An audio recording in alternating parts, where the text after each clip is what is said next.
বন্ধুরা, এটা বিষ্ণুপুর সর্বমঙ্গলা মন্দির। সর্বমঙ্গলা দেবী, দেখো মূর্তি দেখাই।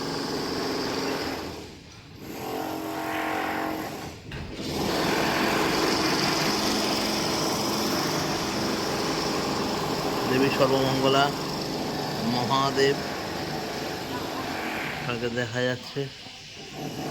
একজনা দিয়ে প্রণাম করে এসেছে। প্রণাম করলাম সেখান থেকে।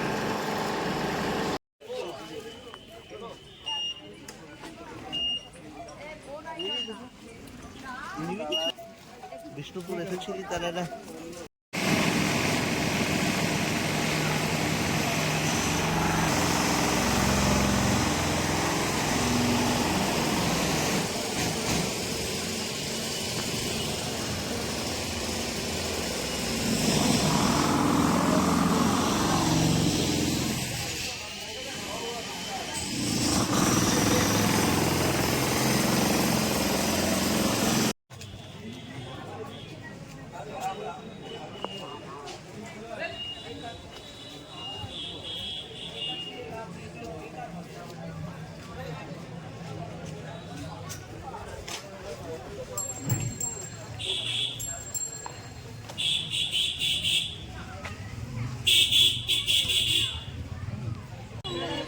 বন্ধুরা, এটি হচ্ছে বিষ্ণুপুরের বিখ্যাত রাসমঞ্চ।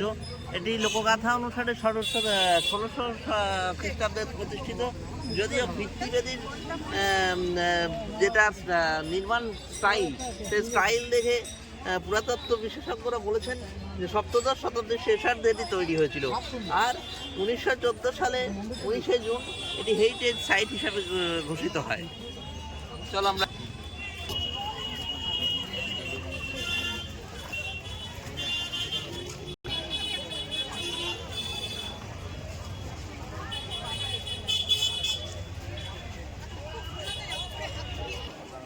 আমরা রাসমঞ্চের উপরে উঠলাম খানিকটা, আর দুটো সিঁড়ি আছে।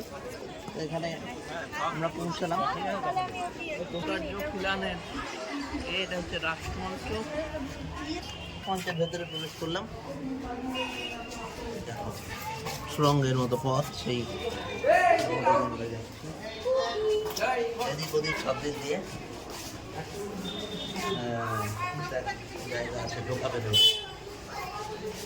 এখানে হচ্ছে রাসলীলা, শ্রীকৃষ্ণের রাসলীলা অনুষ্ঠিত হতো, সেই মঞ্চ।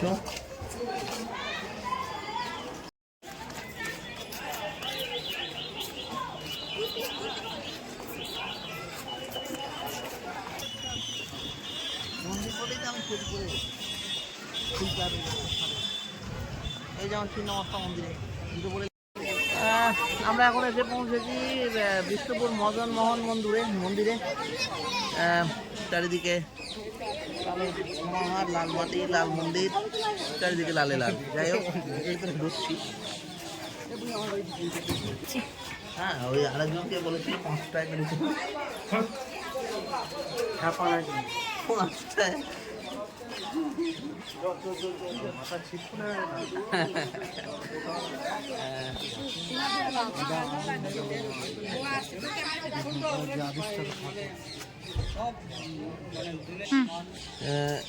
এটি ল্যাটেরাইট মৃত্তিকায় তৈরি। এটি মন্দির, এটা মল্ল রাজাদের নগর দেবতা মদন মোহনের উদ্দেশ্যে নিবেদিত। এটি মদন মোহন মন্দির। এখানেও মন্দিরের গায়ে টেরাকোটার বিভিন্ন ধরনের কাজ আছে। গর্ভগৃহটি ভেতরের বারান্দা দ্বারা বেষ্টিত। আচ্ছা, 1694 খ্রিস্টাব্দে এটি স্থাপিত হয়। 1913 সালের 18ই আগস্ট এটিকে ওয়ার্ল্ড হেরিটেজ সাইট হিসেবে ঘোষণা করা হয়। লিস্ট করতে শিখে গেছি।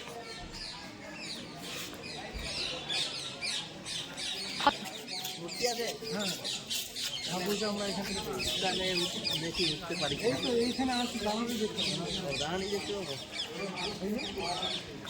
রাধা কৃষ্ণের মূর্তি। ও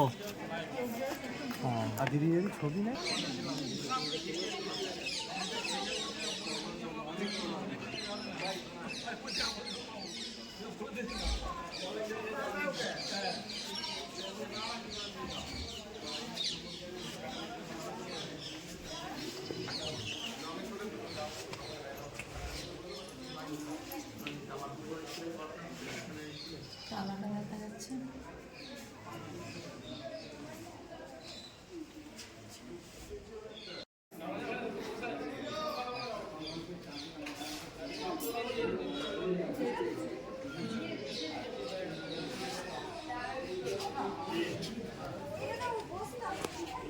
এই যে আদি দেবতা মদন মোহন, ইনি ওই দুটো কামান দুটি বগলে নিয়ে কামান দেখেছিলেন। এখানে যখন দেখলো যে ঠাকুরমশাই এসে মদন মোহনের হাতে বারুদ লেগে, তখন ওনাকে বলা হলো যে কী ব্যাপার, ঠাকুরকে জিজ্ঞেস করলো। ঠাকুরের স্বপ্নাদেশ বললো যে রাতের অন্ধকার এখানে বর্গি এসেছিল, বর্গি হানাতে আমি ওই দুটো কামান নিয়ে বর্গি তাড়িয়েছি। তখন বললো আরেকটা কামান, বললো আমি আনতে পারিনি, লাল বাঁধে ফেলে এসেছি। আর একটা কামান ছিন্নমস্তার মন্দিরের পাশে যেটা দেখলেন। ইনি হচ্ছেন আদি দেবতা, ইনি তাড়িয়েছিলেন বর্গিকে। বাবা রে, বিশাল মাহাত্ম। বিশাল মাহাত্ম। তাহলে কামানটারও মাহাত্ম আছে, যে এখানকার মদন মোহনের ইয়ের মাহাত্ম। ঘোড়ার উপরে উঠে রানিং ঘোড়াতে উনি কামান দেখেছিলেন, যার জন্য বর্গি হানার থেকে এই গ্রাম বেঁচেছে ওনার হাতে। আর এইটি হচ্ছে ওনার রাস্তা।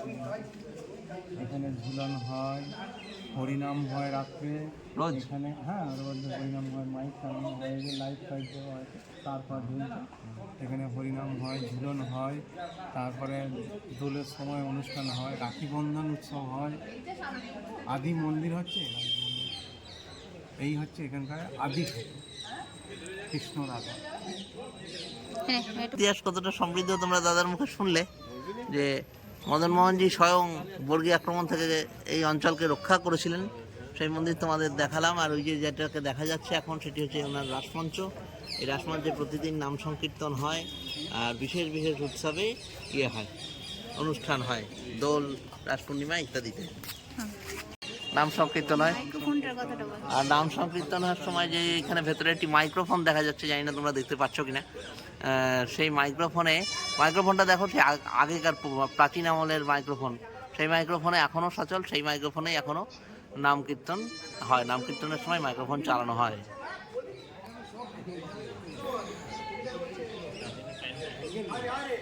শেষ